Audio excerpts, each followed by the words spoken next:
The Juneau World Affairs Council presents the UK's Low-Carbon Economy, Opportunities and Challenges, with Reem Yusuf. Yusuf is an energy and environment policy advisor in the United Kingdom's Foreign and Commonwealth Office in San Francisco.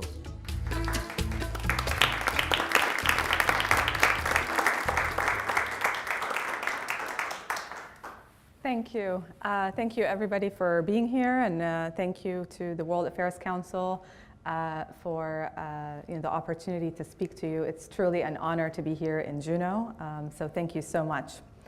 I will start by just giving you a little bit of a background and history of kind of the UK and climate change and our experience there with environmental issues.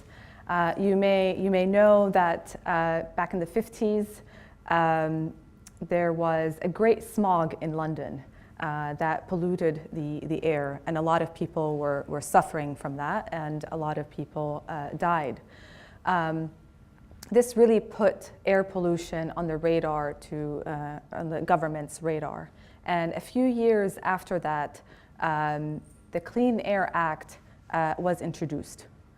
Many years after that, I will go to 2008, when the UK government enacted the Climate Change Act, which really is our domestic policy to reduce our emissions by 80% by 2050 from 1990 levels. So everything that we have been doing since is in order to reach our targets, our greenhouse gas emission targets. There are now some discussions at the Foreign Commonwealth Office and the Department of Business, Energy and Industrial Strategy in the UK to potentially increase that target. So I wanted to show you here how kind of our experience with the transition to a low-carbon economy. In the 1970s, 50% of our energy came from coal, and the rest was mostly from oil. Now, if you look at the chart, you see that our contribution to cutting emissions has been increasing since then, and we managed to cut our emissions by 42%. That's from 2015. I assume we have reduced it a little bit more, 2018, 2019, but our economy grew by around 70%. And if you really look at the energy mix in the UK, coal only contributes 5%. So the transition has been drastic and let's say rapid in a way, but it was replaced, coal and oil were replaced by natural gas mostly, and more recently renewable energy sources, and especially offshore wind energy. We have some solar and some onshore wind energy as well as biomass, but our strength really is offshore wind. So we have the Climate Change Act since 2008, but more recently we've been thinking about how could we continue to reduce our emissions, continue to increase renewable energy sources into our mix, but also to ensure that there are jobs created for the people, and to continue to grow our economy. And so in 2017, we introduced the industrial strategy. This is really a national strategy that looks at almost everything, I would say, from energy to technology, to transportation, health, and whatnot. But for the purpose of this discussion and presentation today, I will focus on two main things that are relevant to us. One is clean growth, and the second is the future of mobility. So clean growth, what it really means is how could we achieve and hit our targets in a way that we create jobs and contribute to economic growth. And it really lays out the policies and regulations in detail for each of the subsectors. And it also touches upon the funding that we have in order to implement those policies and projects within the UK. And that really is part of our clean growth strategy, which was launched also in 2017, and it is our new national strategy to transition our economy to a low carbon one. The second one, the future of mobility, it talks a lot about electrification of the transportation system, but it also goes into kind of the technology side and autonomous vehicles and whatnot. But again, for the purpose of this discussion, I will focus on the Road to Zero strategy that we have, which basically is a national strategy to get us to 100% electric vehicles. So the clean growth strategy, as I mentioned, you can see here that there are a number of subsectors, areas that we are focusing on that are a priority for the UK government, including renewable energy, energy efficiency, green finance, and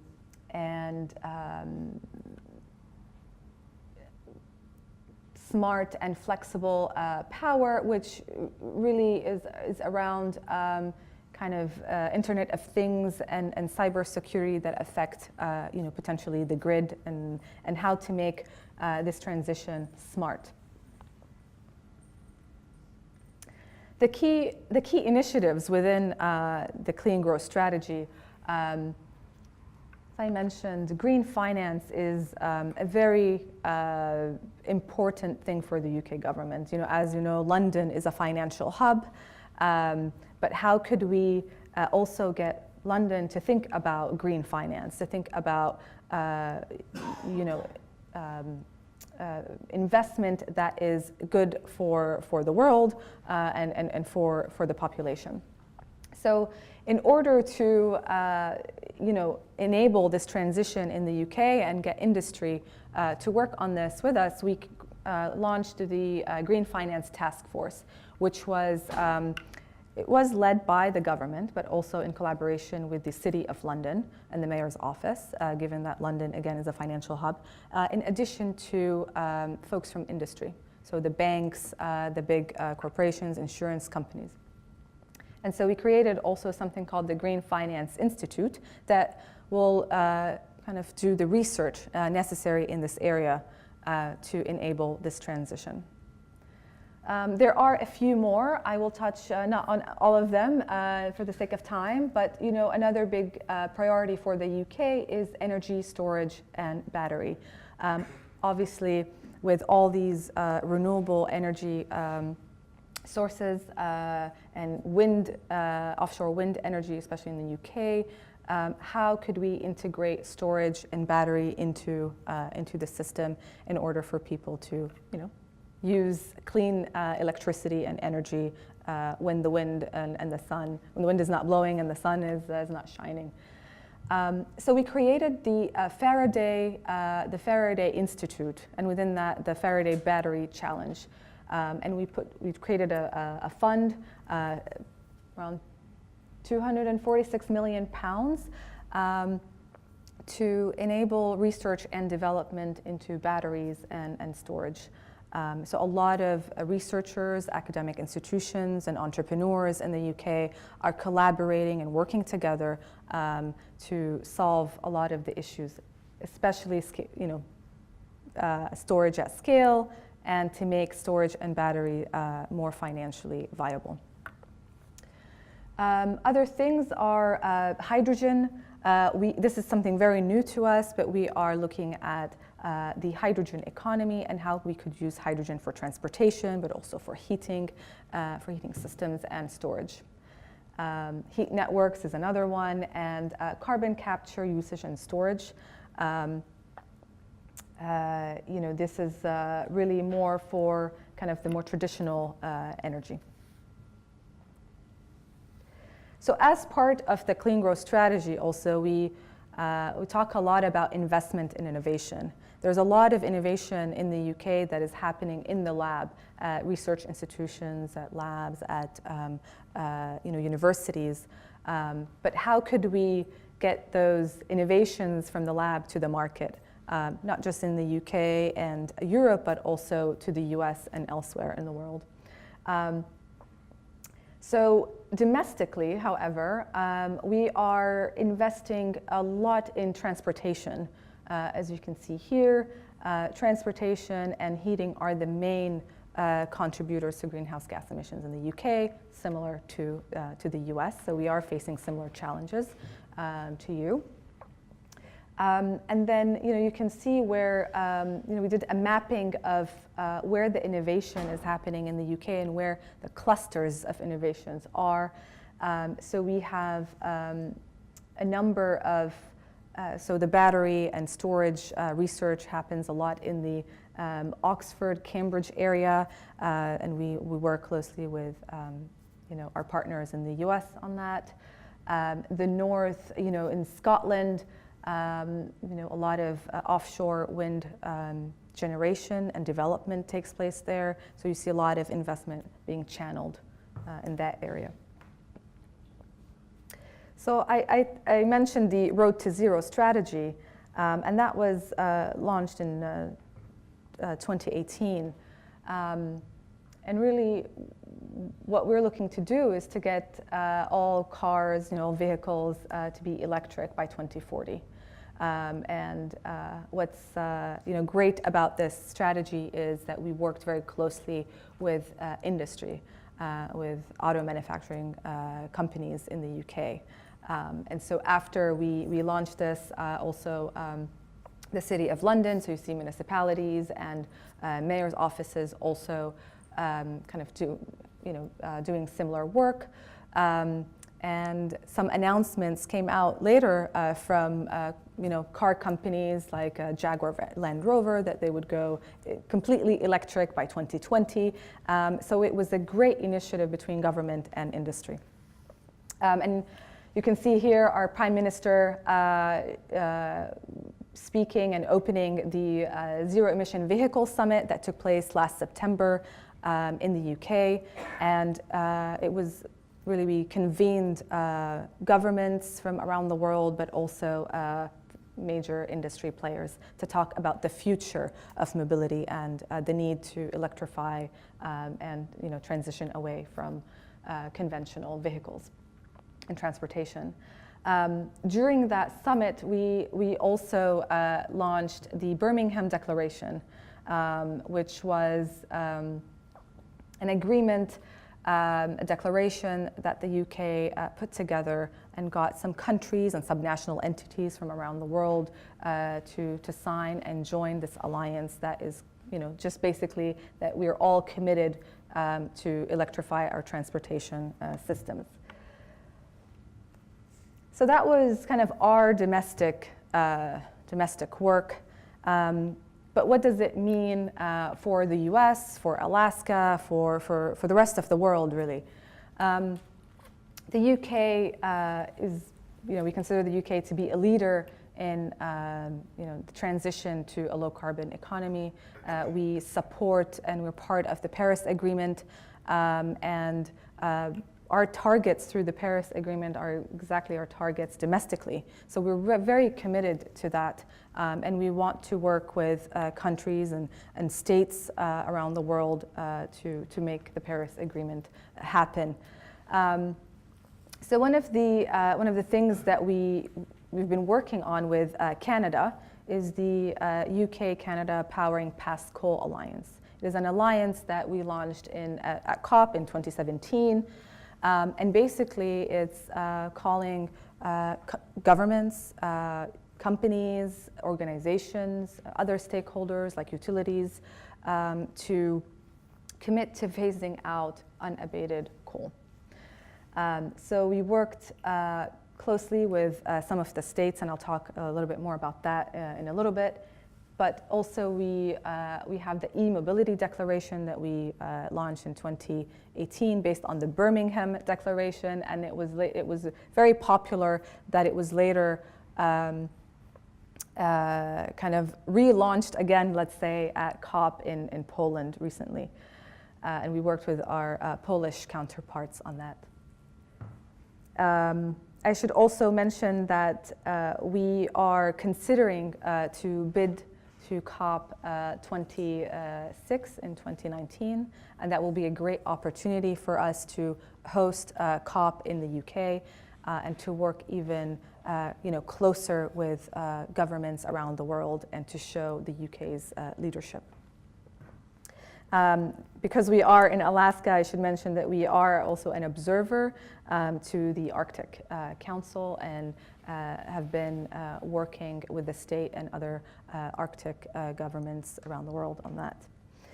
We also work very closely with the federal government in the US, and we have the US UK Science and Technology Agreement. A lot of it is focused on storage, advanced nuclear, CCUS, but it encompasses more issues beyond energy and environment. So the UK-Canada Powering Past Coal Alliance, when it was launched, we reached out to some states in the US, and California, Oregon, and Washington State joined the alliance. And then later on, during Governor Brown's, the previous governor of California, when he organized the Global Climate Action Summit in September in San Francisco, we worked with the Canadian government to get more states in the US, but also other countries and subnational entities around the world. So we managed to get more than 10 partners from states and also cities like Honolulu and Los Angeles. And that was a great success for us, and we were able to showcase that and present it at the Global Climate Action Summit.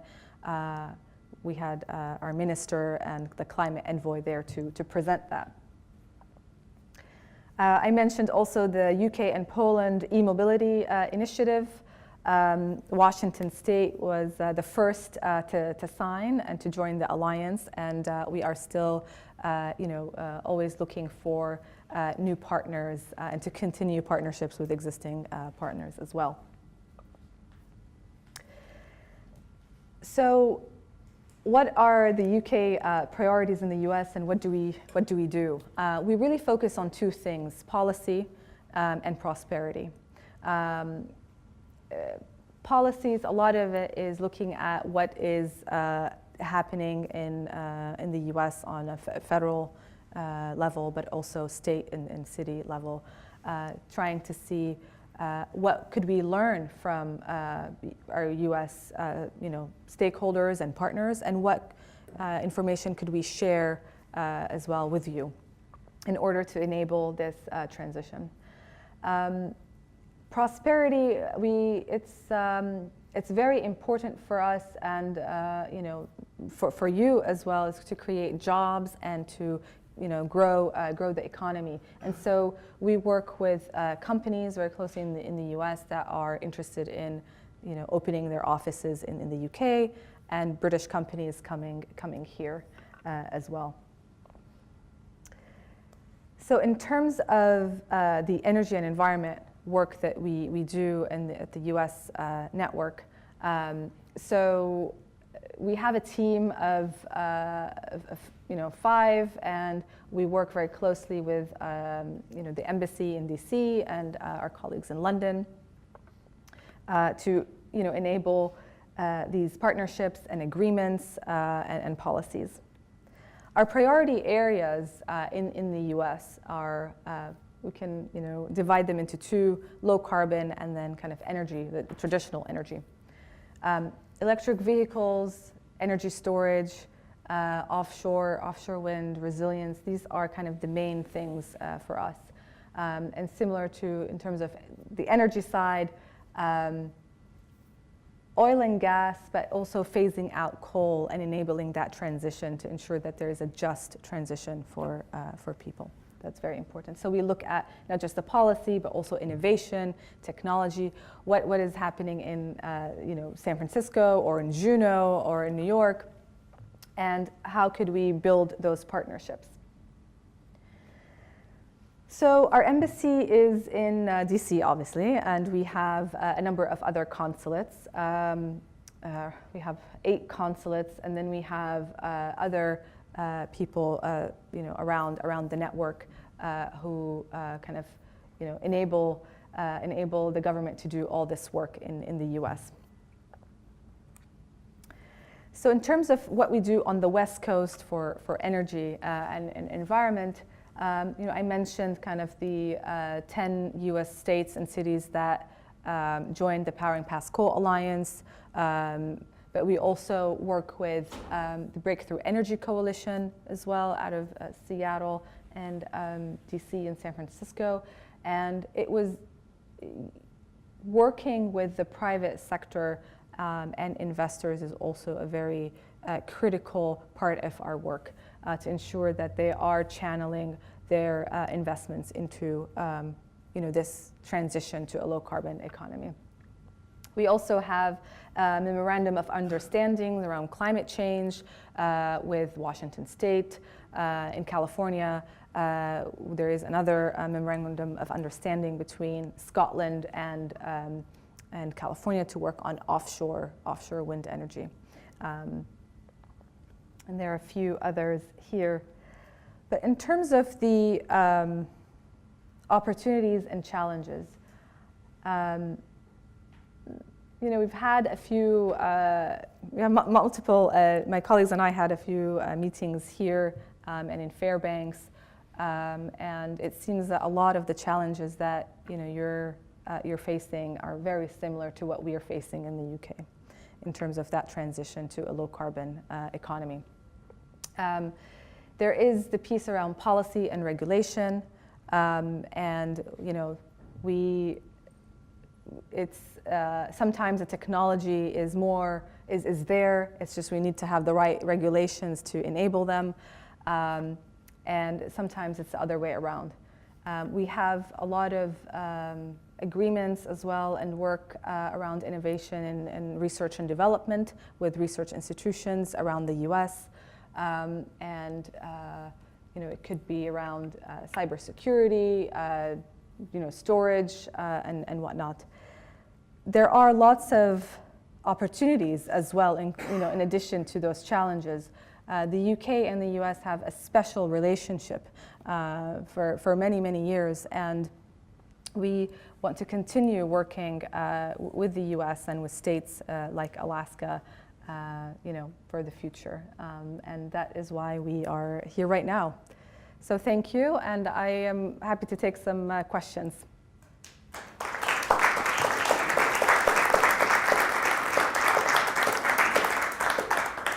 Thank you very much. I'm going to take advantage. I have 2 questions that I'll give right away and then sit down.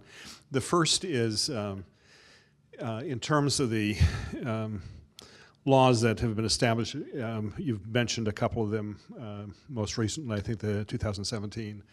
To what extent does your multi-party system have cohesion on those policies? So unlike us, or maybe like us, we don't have the situation where one administration moving to the other creates a form of whiplash, for lack of a better term.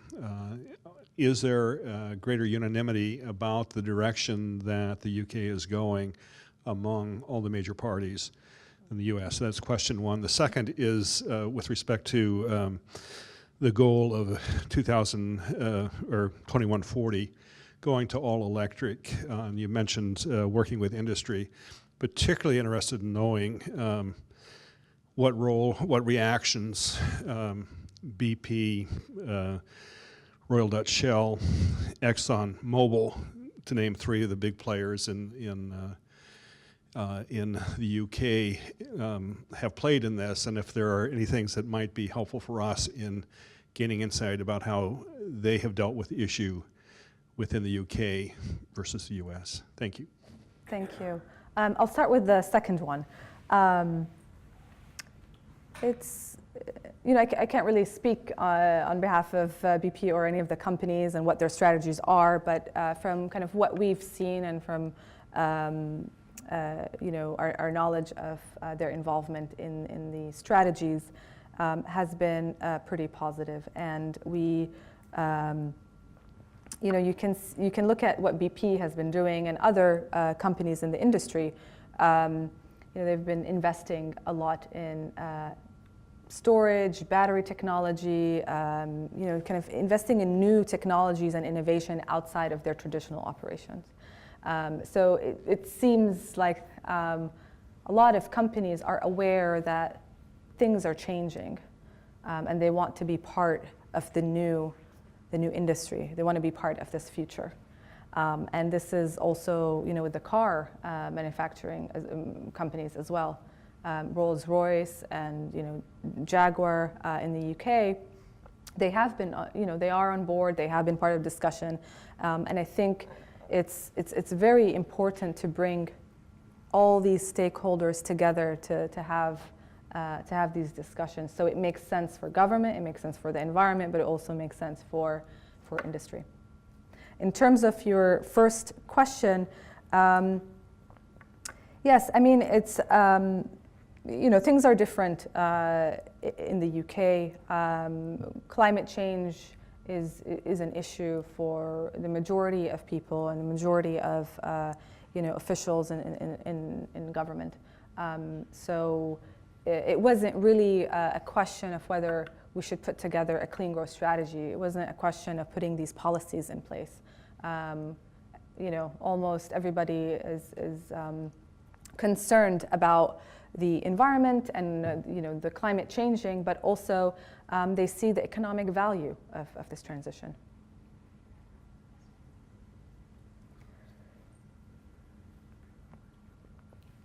Could you speak a little bit more about the role that the UK sees for hydrogen? It's a nascent industry, I would say, for us. A lot of the funding and the kind of what the government is doing right now is more on the research and development side. How could we produce and manufacture hydrogen domestically in order to use it for the transportation and heating systems? So it hasn't really been a major part of kind of the equation, let's say. It's more on the research and development side, and there are a few pilot projects in the UK, especially in Scotland, on kind of for remote communities using hydrogen as a storage solution.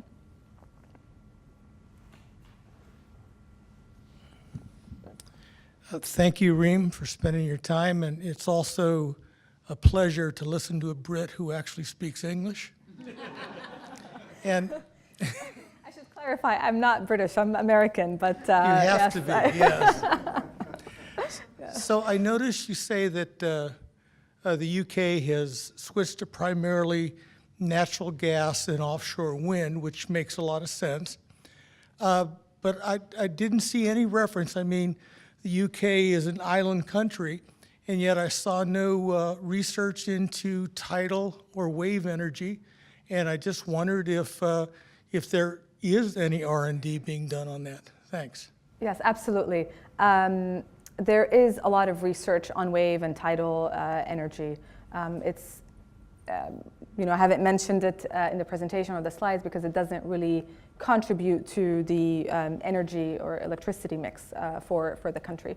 However, there are experimentations and pilot projects around the UK, especially again in Scotland for the remote islands like Orkney, where they have been experimenting with all sorts of renewable energy and microgrids and whatnot.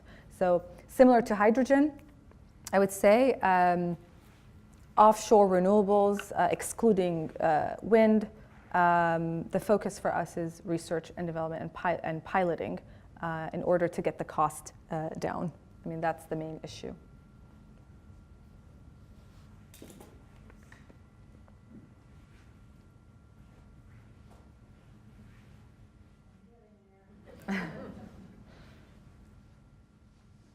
You know, I'm sorry, but I can't let someone talk about Britain without asking about Brexit. I'm really sorry. But first of all, has all the turmoil about Brexit undermined any of this effort? You know, I mean, because it seems like the government's convulsed with that, frankly.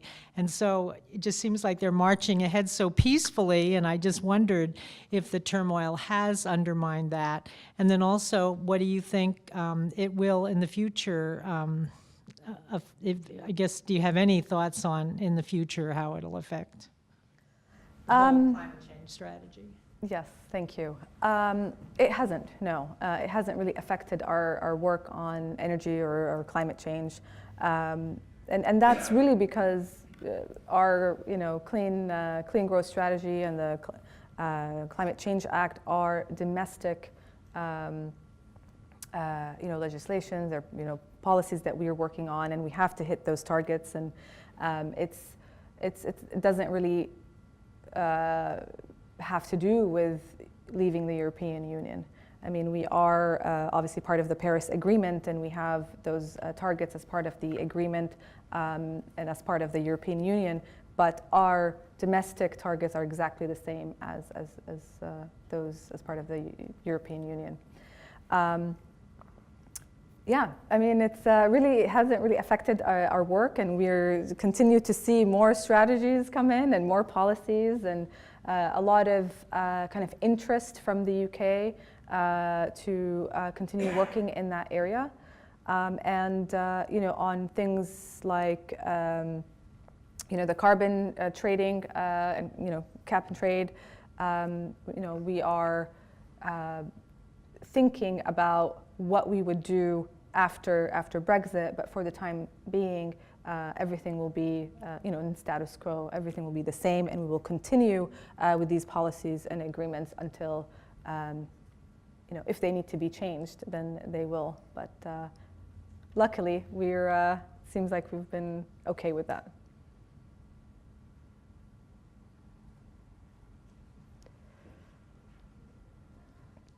Your presentation did a masterful job of not saying the words climate change, so I want to thank you for saying it out loud afterwards, and also recognize that the environment that we're in, it is probably easier to approach it from an economic standpoint. Does the UK government consider the former hosts of Top Gear to be an impediment to switching over to an all-electric fleet, or are they just kind of not an issue anymore? You got some very outspoken public figures there who don't like electric cars. I don't know very much about that, but I am aware that we had a few discussions with them, and there was talk about electrification in a way or another, but I'm not very familiar with this. Yeah. Mostly a throwaway joke question. Thank you for taking it seriously. Also, in terms of similarities between Alaska and the UK, do you know if the plan has anything in store for fishing fleets? Alaska, of course, has large fishing fleets, and oftentimes they have particularly old engines in them which are not efficient, but then a new electric motor could cost as much as the boat. Right. I know there is some work in the UK around that. In my capacity, I don't really do very much on shipping and that industry, but we do have specialists that have been working on this, and I'm happy to kind of get you the information, but it's outside of my area of expertise, so yeah. Be curious to see it. Yeah.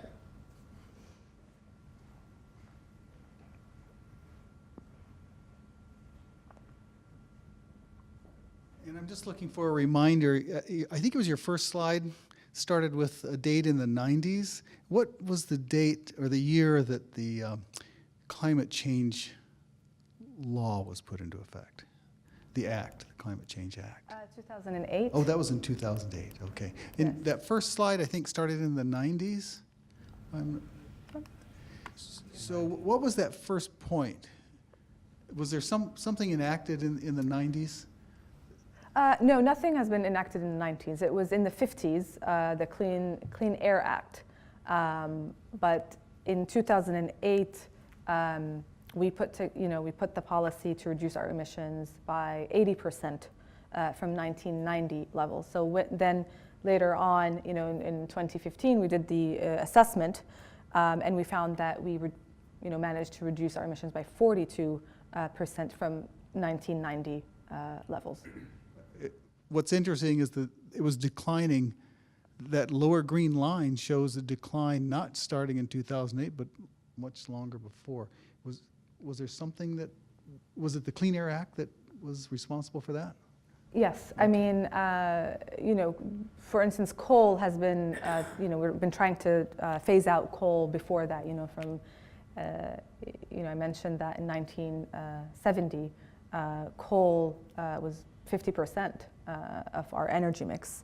And so between the 70s to 90s, our coal production and generation has been declining. And then similarly to oil, and the natural gas has been coming in line, before that. So it wasn't necessarily, the policy in place, but there were other policies before that that led to this national, big target of 80% reduction. Okay, thank you.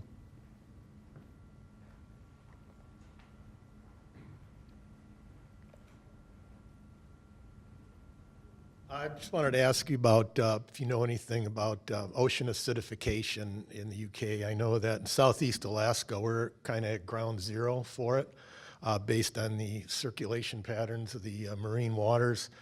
And for example, red king crab studies have shown they have trouble calcifying their claws and they can't eat. And so the economic effects of that could be $500,000, $500 million in 40 years. And I know the UK, commercial fishing is important, and up Scotland there's aquaculture. So I just wondered, can you comment, is there anything special going on with ocean acidification and its effects there? Thanks. I mean, there's definitely a lot of things going on in terms of research, but also policies at the government. Again, this is something that's outside of my remit, but I do have colleagues who work on ocean acidification and fisheries in general. So yes, the government is very active on that. Thank you very much.